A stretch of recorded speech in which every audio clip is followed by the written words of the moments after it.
Now, as restrictions are slowly being lifted in Ireland, many people may be feeling anxious about going outside, away from the safety of their home and returning to normal life. For some, these fears will be temporary, but for others, coronaphobia can affect the quality of your life. And here to discuss more is life coach Mark Fennell. Mark, you're very welcome to the show. Good morning to you.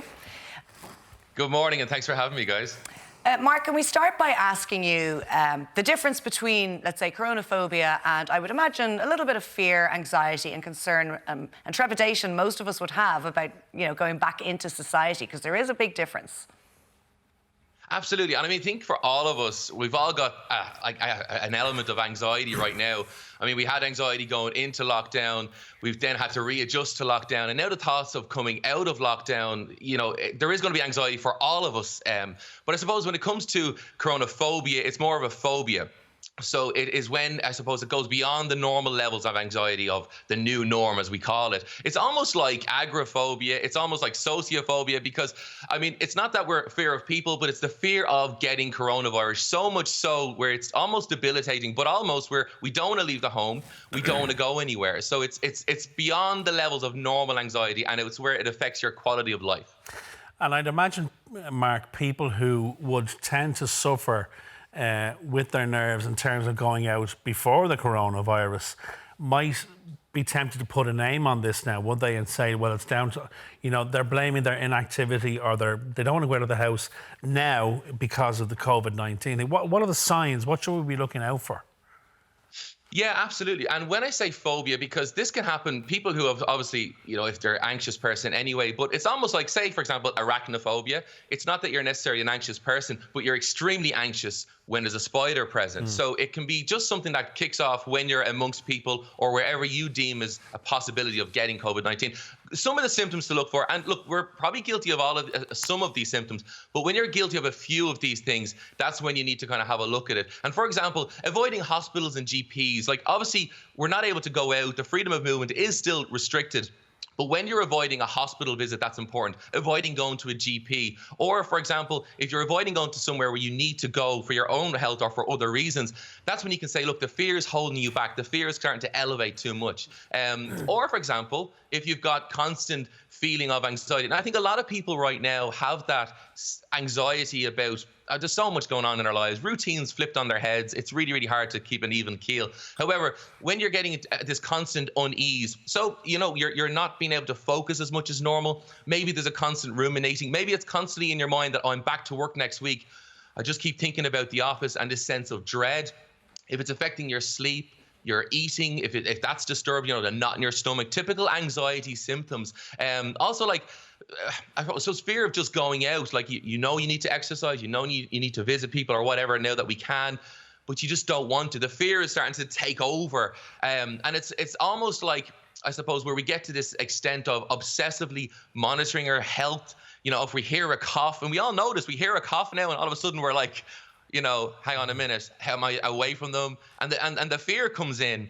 But when that fear is starting to be an ever-present thing on a daily basis, and you just feel that, look, there's this thing in the back of my mind that's niggling at us. I know for us men, for example, we're not great at talking about how we feel or what we're going through, but I've spoken with loads of people over the last while, men particularly, who they said, I've got this kind of anxious thing in the back of my head. I just don't know what it is. And obviously through talking. But I would say to anybody, look, professional help may be needed. And if so, it's always good to talk, because I always think talking is therapy, and a problem shared is a problem halved many of the times.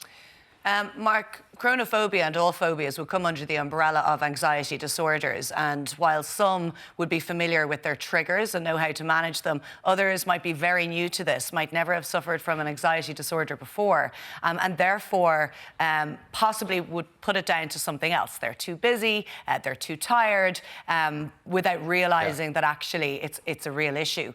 You mentioned there that you might need to seek professional help. Would it be cognitive behavioural therapy as an option, or what would you suggest?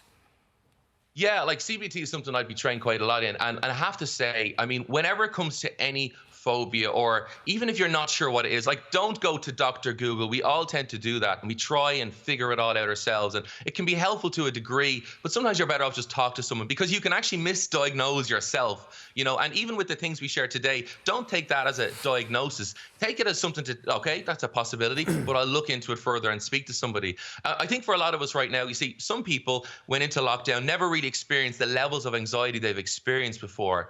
And it's a horrific thing. It's debilitating. You know, I've shared in my podcast in previous episodes where a number of years ago I went through horrific anxiety where I was literally the shell of a person, and from someone who was so confident to becoming that, and thankfully I was able to get through it and work through it. But I never understood what anxiety was until I experienced it myself. And that's what a lot of people are going through. They've had normal anxieties of life, but with what's happened as of late, they've gone to new heightened levels, and they may not even be sure of what exactly it is. Just they feel this, I'm not myself. I'm distracted. There's a knot in my stomach. I'm discontent. There's something going on here where I just don't feel, I feel on edge a little bit or agitated. And these are things that can kind of indicate, you know, if you've got a child or a partner, if they're a little bit agitated more than normal, these can always be telltale signs of anxiety. And like you mentioned, Laura, like, I suppose in many ways, Coronaphobia, it is a health anxiety at the end of the day. That's what we put it under. It is like a phobia, but it is all come down to anxiety, which is the state we find ourselves in when we react to a fear or a perceived threat. But Mark, in order to seek help, you know, without wanting to sound pedantic about it, but the person is going to have to leave the house to seek help, and that's the major stumbling block. So what help is available to them in their own home? What is the first step they should take? Are there people they can call? Are there people they can put an email into who will call them back just to have that initial conversation to build them up to getting the strength, particularly the mental strength, to open the front door and going to seek professional help then? Yeah, and this is it. And it's very, like, as I say, sociophobia, agoraphobia, where the fear of leaving the house is so horrific, and it's a horrible ordeal. That's when a call to a GP is where I would always say is a first point of contact. I mean, a lot of people I'm working with now I'm working with them on Zoom. People who are like that, you know, panic attacks even have come in. They cannot leave their home because the fear is just too great, and it's been building over time. This doesn't just happen overnight. It can just start to build and start to ruminate over time. So reaching out to a GP is where I would say first and foremost. If you know a good qualified, you know, therapist, counselor, you know, definitely pursue that. I work from a life coaching perspective. So how I work is, if people come to me, I can sometimes point them in a direction that if they need professional help. So the point is, don't do nothing, do something. And one of the biggest parts of overcoming a fear, a phobia, or even any mental health disorder is, first of all, going, you know what, admit that there's something up, and then take on the approach of, I don't know how to fix it. I don't know what to do, but I'm going to do something, and take baby steps, even by just making an email to your GP, call your GP. A phone call can happen, you know, Zooms and Skypes can happen. Don't give up. There is always hope. And I always tell that to everybody, no matter how isolated or how you might feel like you're the only one in the world, there's always hope. There's always something you can do that. Always hope. Mark, you've got a podcast, This Adult Life, that you mentioned earlier on, and actually the episode on Coronaphobia is out today.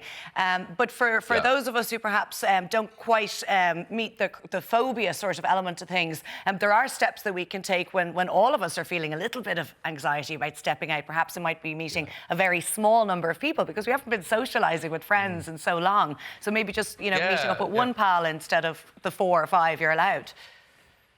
Exactly. I think that's, like, you hit the nail on the head there. It's just exactly it. It's baby steps with everything. We may not be saying we've a coronaphobia, but definitely the fear element of the new norm. It's kind of like, you know, it's like we're submerging from a cave, and it's kind of like the world looks the same, but it's very different. You know, physically it's the same, but it's conducted very different, our day-to-day stuff. So baby steps is key.